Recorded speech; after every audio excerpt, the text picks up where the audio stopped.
এই আজকে আপনাদের সাথে একটু ব্লগ নিয়ে চলে আসলাম। সবাই কেমন আছেন? আসসালামু আলাইকুম।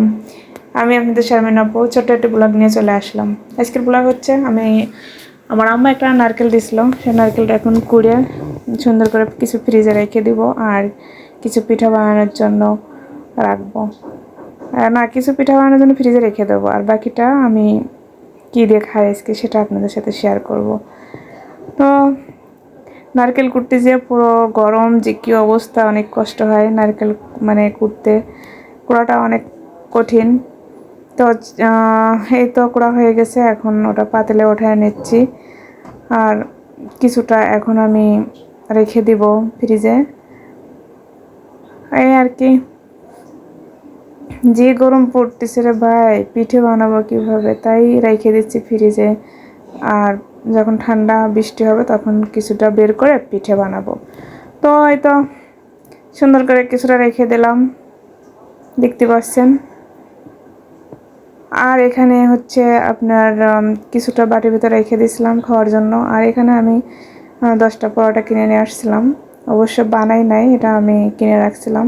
তো সেটা ভাবছি কি খাইবো। তো ওই তো নারকেল রেখে দিছি, এখন এটা ভেজে আমি এখন ওই সে নারকেল দিয়ে খাইবো। তো চলেন, কম বেশি সবাই এখন জানেন। আর কষ্ট করে কে খাবে যদি পাওয়া যায় এইভাবে কিনে, তাই আর কষ্ট করে পরোটা বানানোর দিন শেষ। এখন আমরা কিনেই এভাবে খেতে পারবো। তো 10টা পরোটা অনেক দাম, কিন্তু টুকটাক এই যে ঘি, এটা অনেক হচ্ছে সুন্দর ভালো ঘি, আসল ঘি। তো আমি এখান থেকে মাঝে মধ্যেই নিই স্বর্ণালীর জন্য। এই আর কি, এই তো একটু ঘি দিয়ে দিলাম চারিদিকে।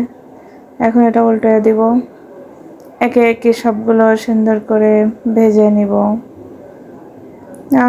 কষ্ট ছাড়াই পরোটা খাওয়া কি দুনিয়ায় আসলো বলেন তো।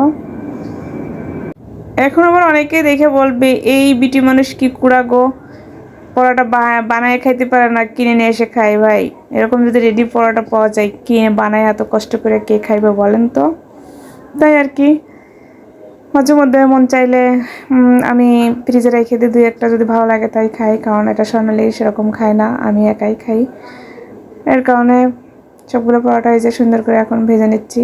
যেহেতু নারকেল দিয়ে খাইবো, তাই ঘিটাও একটু অল্প অল্প দিছি। সবগুলো ভাজা এখন শেষ, এই যে ভেজে নিয়ে চলে আসছি। এখন এর ভিতরে ওই সেই কাঁচা নারকেলটা আমি দিয়ে দিব। দেওয়া হয়ে গেলেই ওটা মরিয়ে খাইতে যে কী পরিমাণ টেস্ট গো, কুষ্টিয়ার রেসিপি। জানি না আসলে কে কী মনে করবেন, আসলে আমি এতক্ষণ ধরে আমার কুষ্টিয়ার ভাষায় কথা বলার জন্য চেষ্টা করেছি। জানি না কেমন হয়েছে। ভিডিওটা যদি ভালো লাগে অবশ্যই সাথে থাকবেন, পাশে থাকবেন আর সুন্দর সুন্দর কমেন্ট করবেন। আমি আসলে কোনো ব্লগ ভিডিও শেয়ার করি খুব কম। তো এর মনে মনে ভাবলাম ক্যামেরা ধরার মানুষ খুব নাই, আমি একাই ক্যামেরা ধরছি, অনেক নড়ানড়ি করছে, তারপরেও আপনাদের সাথে শেয়ার করলাম। ভালো লাগলে ভিডিওটি শেয়ার, লাইক, কমেন্ট করে পাশে থাকবেন। আল্লাহ হাফেজ।